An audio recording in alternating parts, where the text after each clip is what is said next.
Welcome to the start of a new anime review series. This is Death March to a Parallel World Rhapsody. That's the name of the anime.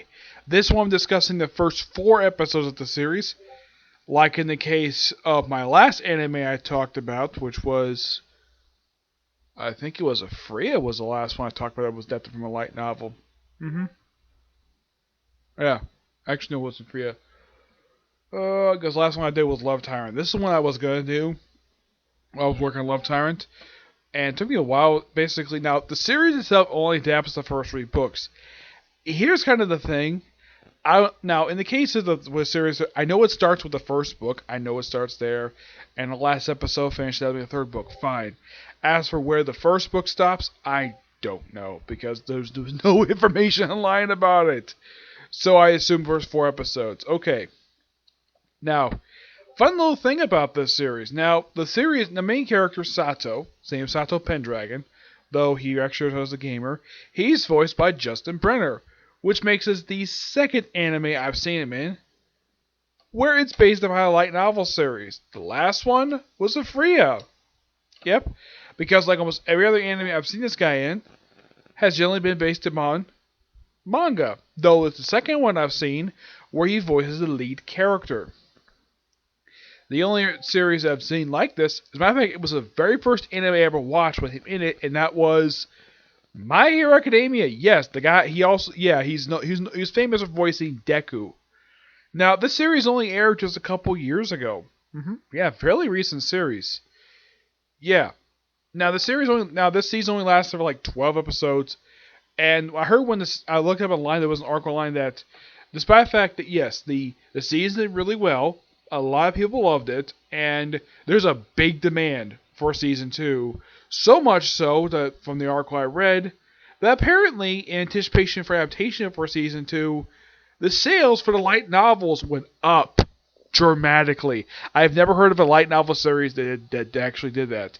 As a matter of fact, of all the anime I watched, I don't think any of the light novel sales were affected by the anime. Not really, no.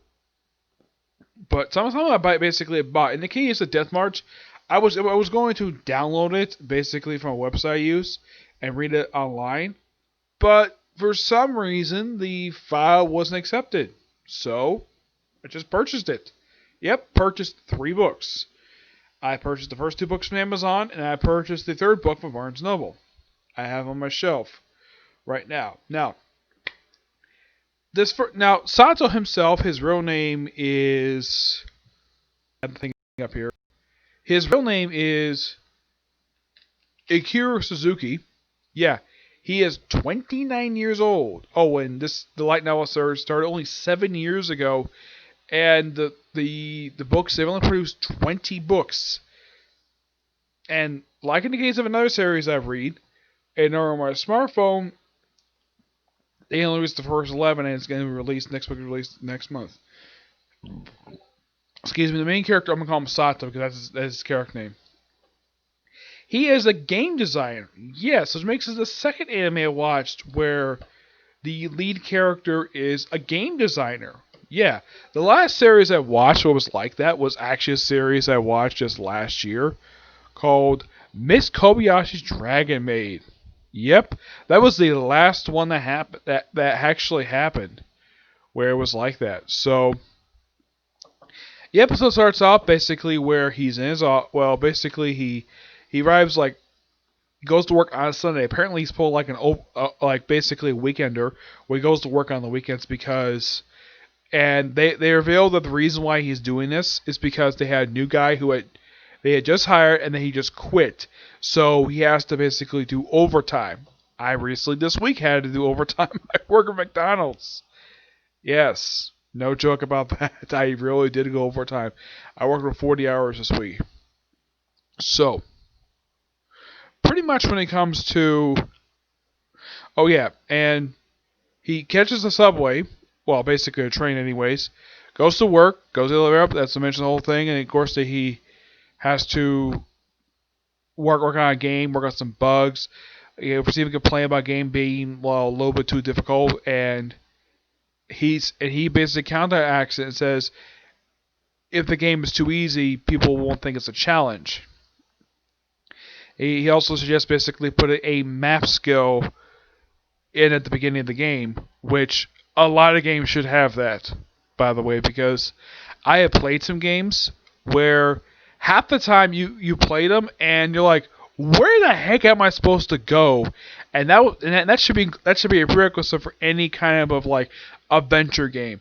Imagine if you played Assassin's Creed and you couldn't access the map as soon as you start off the game. That would be freaking bad because you have no idea where you're going. And apparently he stays up like for 30 hours. Seems like he comes on Sunday. He comes in like he basically finally takes a snooze after being up for 30 straight hours. He managed to answer a couple. You think he could go home, but nope. He had to answer a couple more emails, and then apparently I don't know if this is true or not for over in Japan. I'm sure over here, if a game designer basically finished up for a day, they actually get a chance to go home. I don't know if they ever sleep at the office. So he takes out what looks like a futon, or at least a sleeping bag, and just snoozes for a while. And then he wakes up wearing his normal clothes. Oh yeah, and also here's the thing, he's 29. Apparently he got de-aged in the game to look like he was back in high school. Yeah, de-aged 14 years. And, he's wearing the same outfit he was wearing when he first entered the game. Entered this alternate world. And it's something common with Raising showed here. You see a character access his menu system.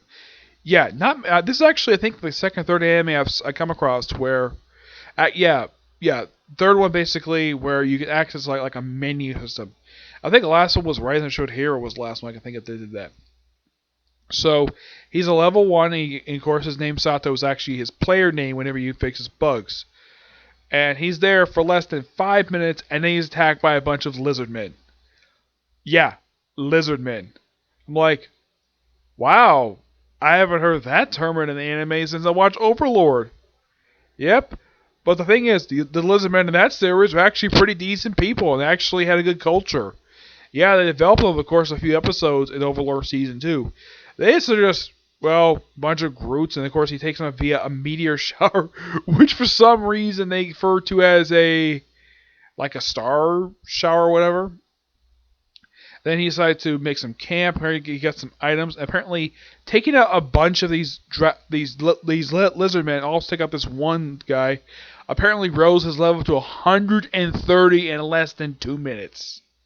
Yep. And then he decided to make camp for the night. And then apparently wakes up in the morning, apparently changes clothes. Yeah, I think they may have cut out something from there where he pretty much puts on the outfit use. If you look at the cover for the series for Death March, he puts on that very outfit. Now, in the book, he refers himself as a peddler. In the dub, they refer to him as a merchant. Which, I don't think anybody will complain about that. It's still the same thing, just different title. So, he just shoots out a dragon, which they call a waver here for some reason, even though waver tends to be something like following technology, but they refer to as a dragon as a waver for some reason, but it's a subspecies of dragon. It's kind of weird. So he hits it, and of course some soldiers try to take it out. Though they do take it out, though there's this very beautiful knight who basically gets launched up in the air, though she's able to slow down, though he catches her. Oh yeah, her name is Xena. And it's very implied that she's fallen for him as soon as it's implied these two might have a thing for each other. Because made a joke later that she's referred to as his girlfriend, even though they're not dating. So and of course people think that there's a couple other female knights think that he hurt her, but nope. Yeah, he's perfectly fine. And of course he lost his paper, so he basically went to the knights in the city. And they take him to... Now, a lot of the stuff basically from this point forward is straight from the light novel. Go City, registers, gets new paper, and then he just goes to this inn called the Gate Inn, despite it being kind of expensive, but it's a pretty decent inn. And he just happened to come across somebody who works there, a waitress named Martha, who was voiced by Lucia Christian. Yep, this makes it the 11th anime I've seen her in. Yep, and there's a couple others basically who appear in this series. Like, wow, there's some familiar faces right there, with familiar voices. Takes him to the inn. Of course, Despite like being 13, she looks like she's about 15, 16-ish. And apparently 15 is basically a legal adult in this world, which I'm like, that's kind of weird. Yeah, she looks a bit older than she actually is, which, okay, for a 13-year-old, why would 13-year-old have big breasts? That makes no sense. And her mother apparently is 31, despite like being look like she's probably pushing 40. So, apparently it's to do with like, it's similar style of coinage they used in On My Smartphone, like with silver, copper, no mention of gold, mind you. Yeah, just no mention of gold. It's like we have to pay this amount, and oh yeah, he's also given a visa, which is not a piece of paper. It is simply a rod, and it's there for 10 days. And he's to stay in for 10 days, so he basically goes shopping with Martha. He buys some stuff, buys something for Martha, runs to a couple slaves. Well, actually, he does it with Xena the next day. Then he, after eating some food, he wakes up. It's like, time to wake up. Your girlfriend's here. And he's like, what girlfriend? And it's Xena. And she's changed outfit. Basically, this is her casual attire when she's not wearing a uniform. She says, well, I finished my service for today. Yeah, basically finished my shift. So I get tour of the city. They run into a couple slaves, though they do actually, and the guy who basically is chastising them, he does run into him a couple of hours later. He's like, oh yeah, I remember you. Who basically is like apprentice, so he can't do much anything about it. So yeah, these slaves are basically demi-humans. Excuse me. And then they run into the priestess, who was voiced by Jerry Marcel. Her name is Orphea. I think is that her name, Orphea? I think it's Orm, right? Her name is Ota. I think it's pronounced, yeah. This is Jerry Marcel. Oh my gosh. I just saw her in just the last anime I watched, Love Tyrant. And here she's voicing a supporting character. And how many series has Megan now I've seen her in? 28. Yes, 28. Yes, I keep count for some of these voice actors of how many series I've seen, but 28. Wow. But at least it's a recurring character. I mean, in the case of the last series, where she voiced a former Cupid who basically retired because she got pregnant. Yeah, she only appeared in about 3 episodes of that series. This one, she appeared, I believe it was like episode 2, and then she helped to begin episode 4. But I think she'll still return after this. By the way, the city that he's in, because it's a nearby city, it's called Seru City.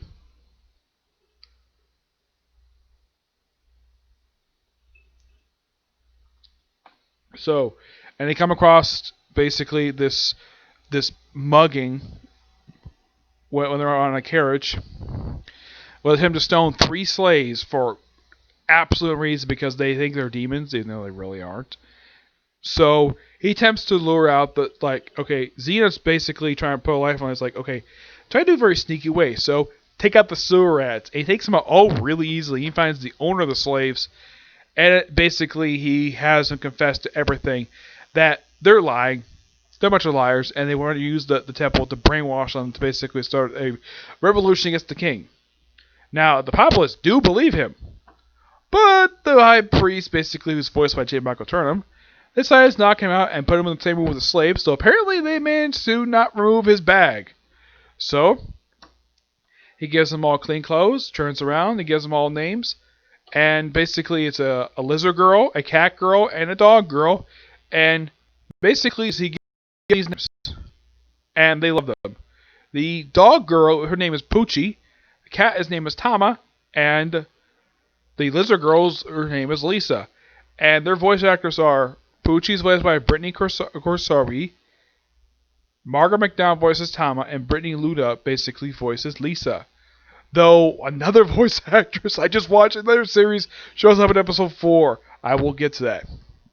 So, after they give them names, give them clean clothes, gives Lisa a dagger, because first he wanted to give her a spear, but it'd be shocking for her, gives her a spear, so it gives her a dagger first, and they battle a creature, and basically they're in a labyrinth. And then they come across a room where they come across like people who are held captive. He manages to free all of them. Of course, one of the people they managed to free, first person he frees is a local count. He also frees a slave trader, which that comes in handy at the end of the episode, and also frees the guy Chastity. Of course, basically doesn't like it very much, so he just leaving his own thing. And they battle the other creature, the other stuff with the army. Then the one-eyed demon creature summons his demon king, who is a level 32. Yeah, they mentioned the average one, the average soldier is a level 7, the highest is level 30, though he's 130. Though he's able to take out the demon king with a special sword after various attacks, using the title of Godslit, that still works too. And of course, takes the demon king, of course, to get the title of Demon King, Demon Slayer Greater. Of course, Xena was to tell Catherine he's happy the fact they're reunited with each other. And they get outside, of course, the slave trader easily just automatically transfers Lisa Tamapuchi to him. And he's like, okay, I get a couple slaves to sell today. You want to buy them? And you have Lulu and you have Aricia, who's voiced by Monica Rail. Yep, another actress I just saw in the last series I watched, Love Tyrant. Just by sheer coincidence. It makes her the 21st anime I've seen her in. Well, heard her voice, and wow, that's something. And this continues in episode 5. I gotta say, great start for the series. I love it. It's a great set of episodes. And it's interesting, though, that 2 of these voice actors I just saw in the last series I watched. It was just by pure coincidence that it just happened to be that way. Yep. Though I will be watching another series with Monica Real right after the finish of this one. I will reveal what that is because the series just started just this year. I will be discussing that when I finish with this series. If you're gonna think I'm gonna tell everybody what it's gonna be, it's gonna be a surprise. I'm not going to spoil it here. I will spoil that when I get to episode 3, when I discuss the last 4 episodes of this series. Okay. So yeah, that's a particular view. My next view, if I get time to finish these episodes up, which that might happen. I mean, I've only got 8 episodes left, so hopefully it won't take too long. Probably 8 episodes probably take about 3 hours to get through. So I should finish up maybe today. I'm hoping to. Okay. See you next video. Bye.